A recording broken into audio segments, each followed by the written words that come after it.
तुलसी या संसार में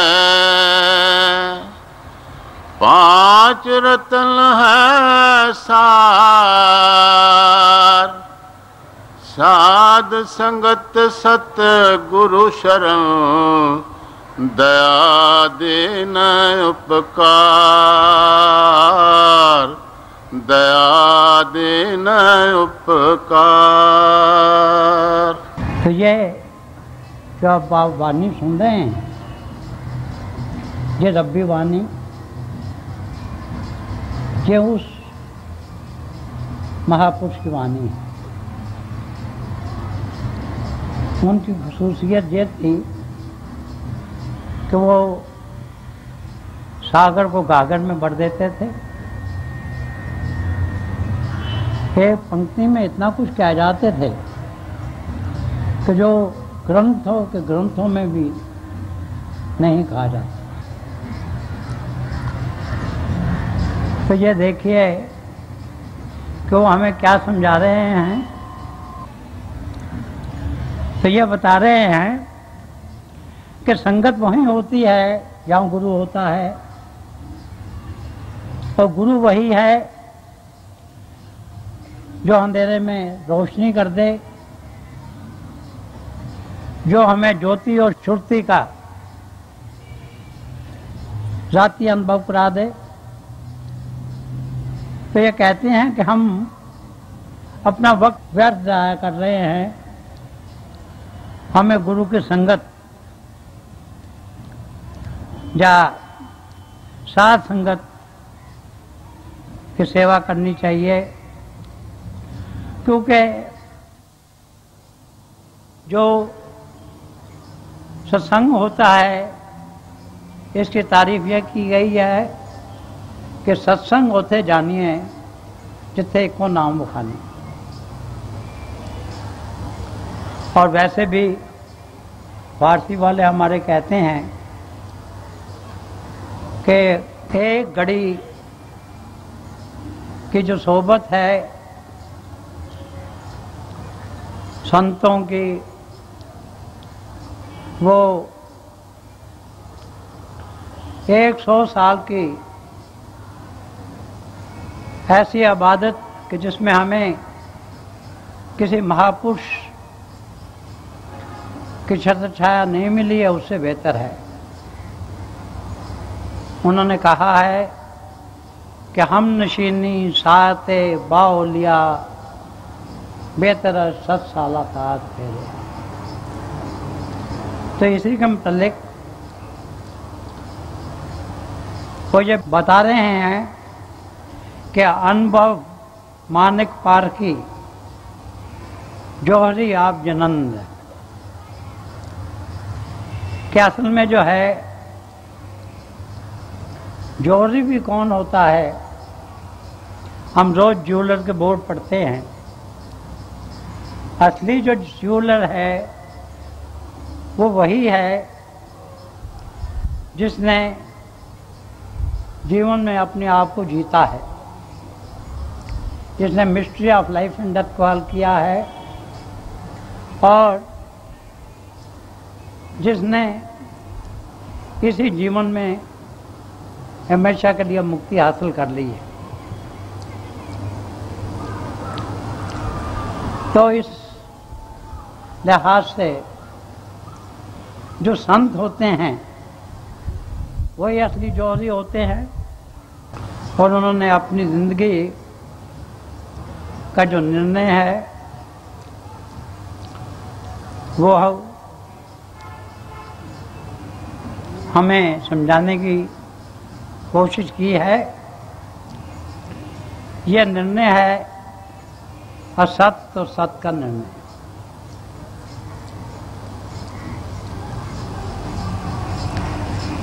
तो वो यही बता रहे हैं कि सबसे ज़्यादा हमें जोर इस बात पे देना चाहिए कि हम किसी साधु की, किसी प्रभु रूप हस्ती की सोबत करें और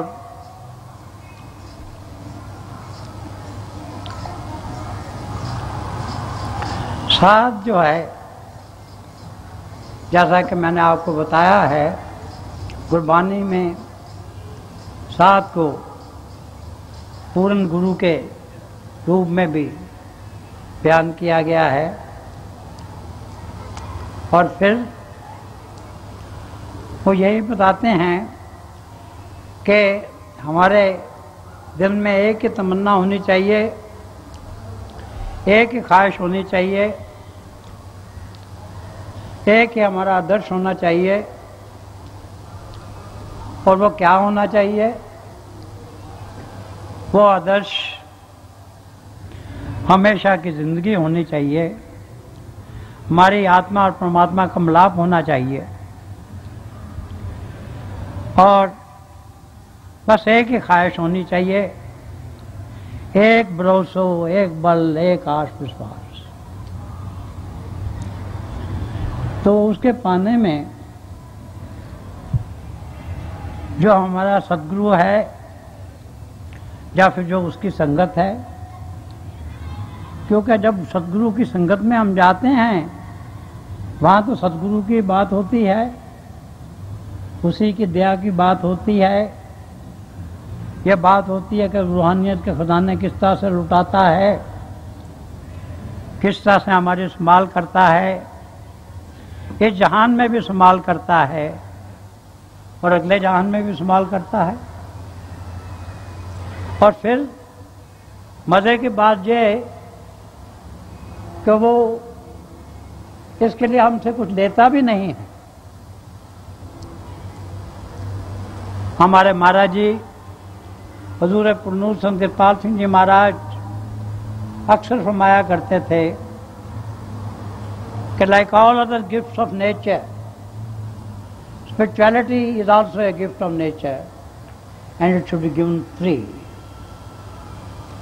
कि कुदरत की जितनी भी बाकी नेमतें हैं, उसी तरह से रूहानियत जो है ये भी गुरु की रहमत है और इसे मुफ्त देना चाहिए। देखिए, आप किसी महापुरुष के पास जाइए, वो अपनी रोजी खुद कमाता है, वहाँ आपको रहना मुफ्त मिलेगा, खाना मुफ्त मिलेगा, सत्संग मुफ्त मिलेगा, आपके इंटरव्यू मुफ्त होंगे, नामदान भी मुफ्त मिलेगा, आपको कुछ नहीं देना पड़ता। और दुनिया वाले तो जो रब्बी नेमते हैं, पानी है, उस पर वो अब हमारी म्यूनसिपैलिटी जो है तो टैक्स लगा देती हैं, और रूहानियत पे कोई टैक्स नहीं है, हमें कुछ नहीं देना पड़ता। तो इसी की वो उपमा कर रहे हैं कि पहला गुण जो हमें अपनाना है वो गुण है साध संगत का। तो यही बता रहे हैं कि सबसे पहले हमें साध संगत का जो हीरा है या रत्न है उसे अपनाना चाहिए। गुरबानी में कहा गया है कि जैसे में आवे खसम की बानी, वैसा करो ज्ञान में ला लो। एक सूफी शायर ने भी कहा है कि गुफ्ता है वो गुफ्ता है अल्लाह बोअद गर्चिया जलकुम में अब्दुल्ला, कि उसका कहा हुआ प्रभु का कहा हुआ होता है, अगरचे ज़ाहिरा तौर पर आवाज़ इंसानी गले से आती हुई जाहिर। जो भी खुशकिस्मत उनकी नज़र करम की एक झलक पा गया, वो हमेशा के लिए सरमस्त और सरशार हो गया। जो उनकी गोद में बैठ गया वो प्रभु की गोद में बैठ गया।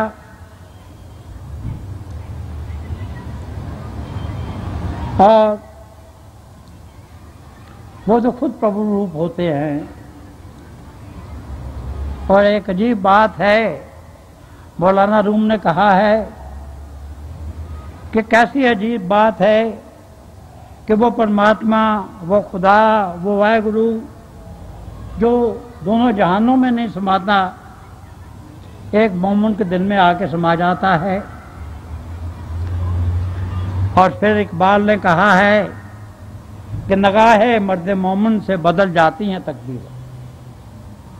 तो अगर हम सोबत करेंगे, किसी ऐसे महापुरुष की संगत करेंगे, किसी ऐसे महापुरुष की, तो हमारी जो जिंदगी का ध्येय है अपने आप को जानने का और प्रभु को पाने का, तो पूरा हो जाए। अब वो दूसरे रत्न की बात करते हैं। दूसरा रत्न है शरण। रूहानियत में दो रास्ते हैं, एक शरण का और एक करनी का।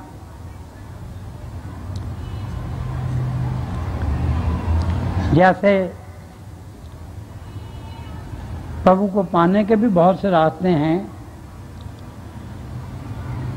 बहुत से योग बताए जाते हैं, मगर उन सब में से जो छोटा रास्ता है, जो आसान रास्ता है, वो है संत मत का रास्ता। और संत मत में अगर सबसे कोई छोटा रास्ता है तो वो है शरण का रास्ता। तो यही बता रहे हैं कि जो दूसरा गुण, जो दूसरा रत्न हमने धारण करना है, वो है शरण का। और शरण का तो हम तभी कर सकते हैं ना जब हमारा मन हमारे काबू में आ जाए। अगर हमारा मन हमारे काबू में आ जाए और हम में एफर्टलेस एफर्ट की नेमत नसीब हो जाए, क्योंकि हम तो अपनी एफर्ट का रास्ता तलाश करते हैं, मगर रूहानियत का जो रास्ता है वो एफर्टलेस एफर्ट का रास्ता है। और वो एफर्टलेस एफर्ट में फिर मैं नहीं रहता, फिर तू ही तू हो जाता है। और इसी पे संतों ने जोर दिया है कि एक ऐसी स्टेज पे पहुंच जाओ जहाँ गुरु ही करता हो जाए। जब तक हम खुद करता रहते हैं, हम अच्छे भी काम करते हैं, बुरे भी काम करते हैं। एक शायर ने कहा है कि हम फरिश्ते नहीं आए, आदमी है गुनाह करते हैं। ऐ जायद हम तो इंसान हैं, हमसे तो भूल हो जाती है, क्योंकि हम खुद करने वाले हैं। मगर जब गुरु ही करता हो जाता है, तो गुरु से जिंदा जुलूस जावेद प्रभु है, तो फिर किसी गुनाह का सवाल ही पैदा नहीं होता है। इसलिए हमें अपनी ताकत पर निर्भर नहीं होना चाहिए, अपने आप को गुरु के हवाले कर देना चाहिए। तो कंप्लीट सेल्फ सरेंडर की स्टेज पे पहुंच जाना चाहिए, यहाँ हमारा गुरु ही हमारा कर्ता हो जाए। तो जब गुरु कर्ता हो गया तो फिर तो जो भी हो करेगा वो सही बात करेगा। हम कोई आगे के लिए कर्म करेंगे ही नहीं, और इसी तरह से वो हमें नए कर्म कर देगा। गुरु यही करता है कि नामदान के वक्त में जितने हमारे संचित कर्म हैं वो ले लेता है। बालबद में वो हमें अपनी बख्शिश से उनकी इंटेंसिटी कम करा के गुजार देता है। और अगर हम उसे ही कर्ता मान लें और एफर्टलेस एफर्ट के प्रिंसिपल पे चलें तो अल्लाह के लिए हम कोई कर्म करेंगे ही नहीं, नए कर्म हो जाएंगे और इसी में हमारी मुक्ति, इसी तरह से हम मुक्ति पा सकते हैं। और इसी बात को बयान कर रहे हैं कि भाई जो दूसरा रास्ता है वो शरण का रास्ता है। मैंने दो महान हस्तियों को देखा है, हजूर बाबा सावन सिंह जी महाराज को। जब कभी हम उनके कदमों में जाया करते थे और कहा करते थे कि हजूर आपने फलां जगह मेरी मदद की, फलां काम जो कि ज़ाहिर नामुमकिन मालूम होता था आपकी दया से पूरा हो गया, तो वो कह के हंसा करते थे, भाई मैंने तो कुछ नहीं किया, मैं नहीं जानता बाबा जी ने किया होगा। और हमारे हजूर पुरनूर जब कोई ऐसी बात जाके करता था तो वो यही कहते थे, भाई मैंने कुछ नहीं किया, ये काम जो है ये हजूर ने किया होगा। तो जब तक हम ऐसी जगह नहीं पहुंचते हैं तब तक रूहानियत में हम तेजी से तरक्की नहीं कर सकते हैं कि जो जाने सो कहे ना, कहे सो जाने ना। और अगर हम ऐसा रास्ता इख्तियार कर लें तो फिर खुदा खुद द तलाशे आदमी, कि प्रभु खुद ऐसे इंसान की तलाश में रहता है। और तीसरा जो रत्न है वो दया का रत्न है, कृपालता का रत्न है, कंपैशन का रत्न है। और ये उनका रास्ता जो है ये तो दया का, कृपालता का, रहम का, कर्म का रास्ता है। और फिर देख लीजिए कि हम तो गुनाहगार हैं, अगर गुरु दया करने वाला है तो फिर हमारे लिए कोई मुसीबत नहीं आती। फरमा रहे हैं कि जब भी संत का हृदय होता है वो अति सूक्ष्म होता है, अति कोमल होता है। किसी को जरा सी मुसीबत में देखता है तो उसका दिल का जो प्याला है इससे भरा हुआ वो ओवरफ्लो कर जाता है और उससे जो आदमी तकलीफ में होता है उसका फायदा हो जाता है, उसका कल्याण हो जाता है। ये दया की तो बात है कि जब, जैसा कि ख्वाजा हाफिज ने कहा है, हम सिसकते हैं, बिलखते हैं, जब हमारे दिल से पुकार उठती है कि हम तो इस दुनिया और दुनिया के गुनाहों से बच नहीं सकते हैं, आप ही आके हमारी मदद कीजिए, तो उस वक्त वो खुद इंसानी चोला धारण करके संसार में आ जाता है। पर ऐसी हस्ती को हम गुरु कहते हैं, हम मुर्शिद कहते हैं। तो ये जो रास्ता है ये लेखे का रास्ता नहीं, इसीलिए गुरबानी में आया है कि लेखे छोड़ लेखे छूटे। तो ये जो रास्ता है ये दया का रास्ता है। जितनी हम दया करेंगे उतनी ही प्रभु हमें और ज़्यादा ताकत देता है। और जब भी हम किसी बेबस, किसी हेल्पलेस आदमी के पास आए, हमें चाहिए कि उसे दिल से हम उसकी मदद करें और हमारे हजूर जी कहा करते थे कि देखिए कि प्रभु खुद तो ऐसे आलम में है कि जहाँ प्रेम ही प्रेम है, सरमस्ती सरमस्ती है, सरसारी सरसारी है, एस्टसी एस्टसी है, मगर जब वो हमारे दिल को पुकार को सुनता है तो वो मल मूत्र कचौला पहन कर यहाँ आ जाता है ताकि हमें भी आके वो हमेशा के लिए अमर कर दे। और प्रभु जो है और प्रभु के बंदे जो हैं वो तो रहम ही करते हैं। आप देखते हैं वो हमारे कर्म उठा लेते हैं,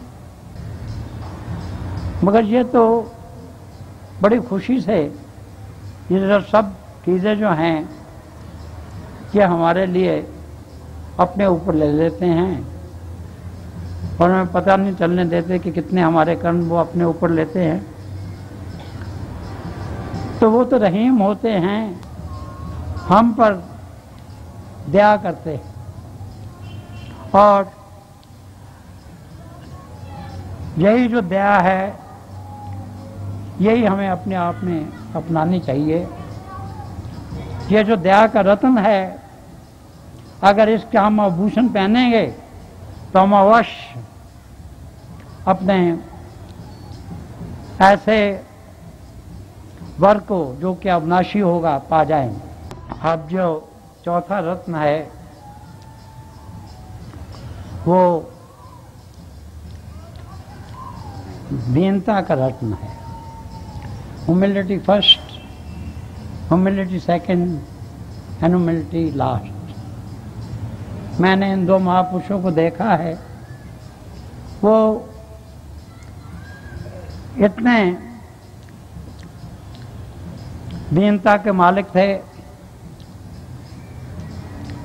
कि उसकी मिसाल नहीं मिल सकती। वो सब कुछ थे, वो जिंदा जावेद प्रभु थे, मगर उनमें दीनता जो थी कूट कूट के भरी हुई थी। वो मुजस्सम हलीमी थे और वो तमाम मखलूक आलम से एक सा प्यार करते थे। हमारे बड़े मुर्शिद हुजूर बाबा सावन सिंह जी महाराज कहा करते थे कि मुझे सारे मज़हब प्यारे हैं और सारे मज़हब मेरे अपने हैं, और इस जहानी में नहीं, सारे यूनिवर्सिटी में जितने भी प्रभु के बंदे हैं वो सबसे प्रेम करते हैं और बड़ी हलीमी से काम लेते हैं। तो हमें नम्रता होनी चाहिए जो कि बहुत ज़रूरी चीज़ है।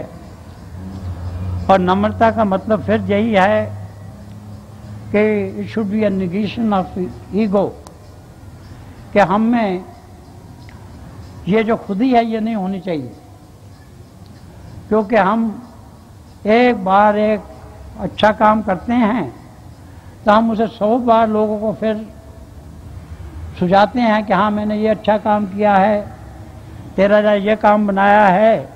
मगर प्रभु है कि वो हमारे सारे काम करता है, मगर कभी हमें क्या कहा है प्रभु ने कि मैंने तुम्हारा ये काम कर दिया है। महाराज जी कहते थे हुजूर ने कर दिया है, हुजूर कहा करते थे बाबा जी ने कर दिया है। कितनी दीनता है इनमें। और वो सारी मखलूक जाति को एक जैसा मानते हैं और हर एक से नरमी से बात करते हैं। और जब तक हमें नरमी नहीं आती है, दीनता नहीं आती है, ह्यूमिलिटी नहीं आती है, तब तक हम रूहानियत के रास्ते पर तरक्की नहीं कर सकते हैं। अगर कहीं कोई मुसीबत आती है, किसी को कोई तकलीफ होती है, किसी से नाइंसाफ होता है, तो यह हमारा फर्ज है कि हम उसकी मदद करें। दीनता से मदद करें। हम बातूनी नहीं बने, हम मदद भी करें और जहाँ तक कोशिश हो उसे जितलाएं भी नहीं, क्योंकि गुरु का ये काम है कि वो कितनी बड़ी मदद करता है हमारी, वो कभी हमें जितलाता नहीं। तो यही बता रहे हैं कि हमें लोगों से हमदर्दी होनी चाहिए। हमें हर एक आदमी से जो कि दुनिया से जख्म रसीदा हमारे पास आता है, हमारी ज़ुबान में इतनी मिठास होनी चाहिए, इतना शहद होना चाहिए कि उसके जो ज़ख्मी दिल है उस पर वो मरहम का फ़ाय का काम करे। और ऐसी महापुरुष हस्तियाँ मैंने देखी हैं और उनसे बहुत कुछ सीखा है। मेरा एक शेर है कि मैंने सीखा है ज़माने से मोहब्बत करना, तेरा पैगाम में मोहब्बत मेरे काम आया। और यही दशमेश पिता भी कहते हैं कि साच कहूँ सुन ले सभे, जिन प्रेम कियो तिन ही प्रभ पाया। क्योंकि प्रेम, नम्रता, दीनता, ये सब रूहानियत के बड़े बड़े अंग हैं। ये एक दूसरे से जुदा नहीं किया जा सकते। पांचवा जो रत्न है ये उपकार का रत्न है, ये सेल्फलेस सर्विस का रत्न है, निष्काम सेवा का रत्न है।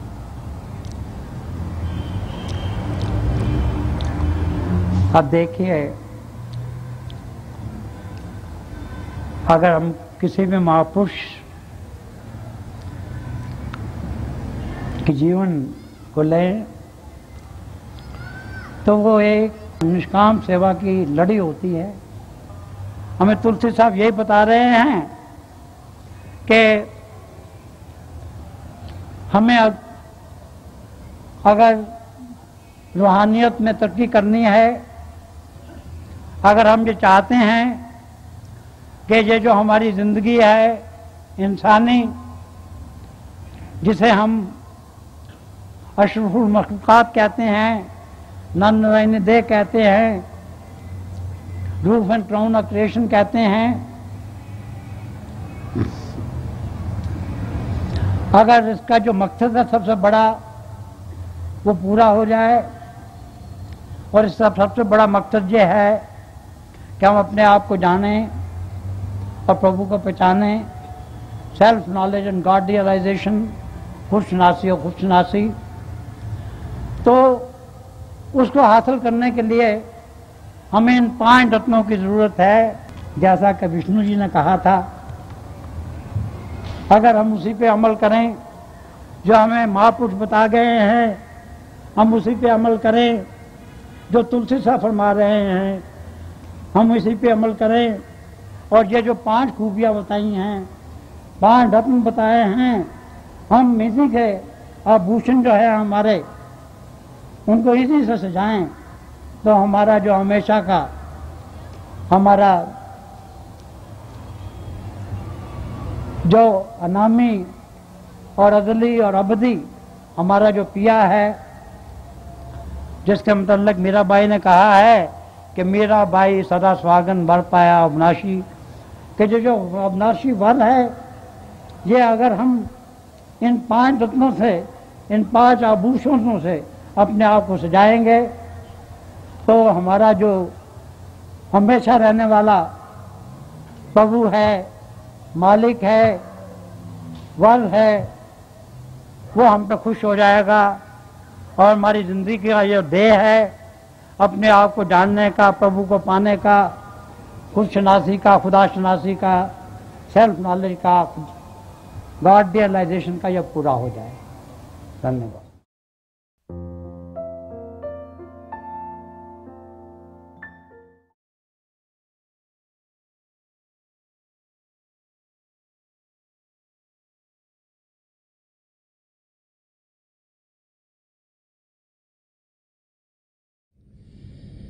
प्यारे भाई और बहनों, हम सब बड़े खुशकिस्मत हैं कि हमें दयालपुर संत दर्शन सिंह जी महाराज के दिव्य वचन सुनने को मिले। जो भी उनसे मिला उसने यही अनुभव किया कि संत दर्शन सिंह जी महाराज ने उनसे सबसे ज़्यादा प्रेम किया। वो बार बार समझाते थे कि प्रभु प्रेम के महासागर हैं, हमारी आत्मा उनका अंश होने के नाते प्रेम से भरपूर है और प्रभु के प्रेम के ज़रिए ही हम अपनी आत्मा का मिलाप परमात्मा से करवा सकते हैं। तो प्रभु का प्रेम हम सबके भीतर चल रहा है, शब्द के ज़रिए हम उसके साथ जुड़ते हैं। शब्द जिसके दो रूप हैं, ज्योति और श्रुति। तो थोड़ी देर के लिए आप सब प्रभु की ज्योत के दर्शन के लिए बैठ जाइएगा। आप जहाँ भी बैठे आराम से बैठेगा,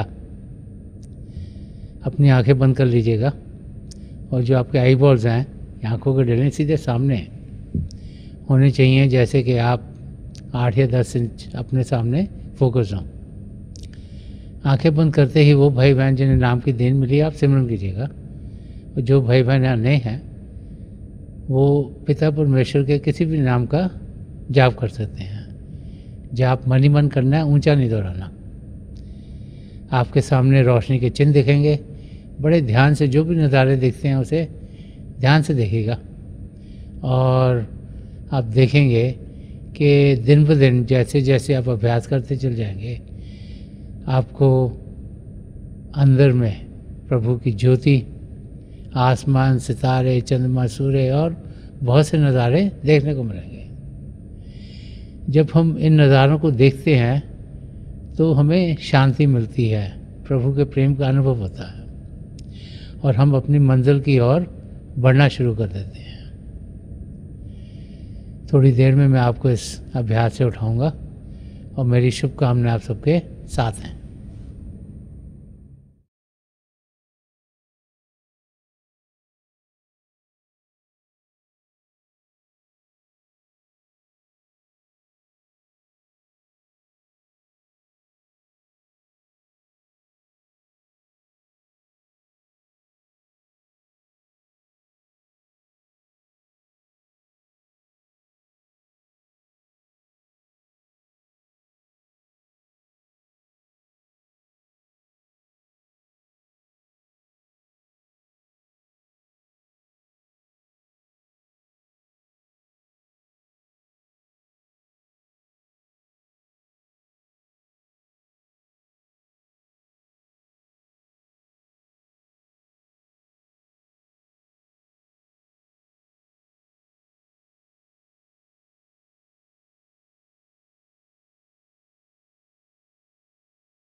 छोड़ दीजिए जी, प्लीज़ लीव ऑफ। मेरी पिता परमेश्वर के चरण कमलों में और जो पिछली सेंचुरी के महापुरुष हुए हैं, हजूर बाबा सावन सिंह जी महाराज, परम संत कृपाल सिंह जी महाराज और दयाल प्रसन्न दर्शन सिंह जी महाराज के चरण कमलों में यही प्रार्थना है कि प्रभु को पाने का रास्ता, जिस रास्ते पर इन महापुरुषों ने हम सबको चलाया है, उस रास्ते पर हम तेज़ी से चल सकें। इन महापुरुषों की दया कृपा हम सब पर बनी रहे ताकि हम अपनी मंजिल को बहुत ही जल्दी पा लें।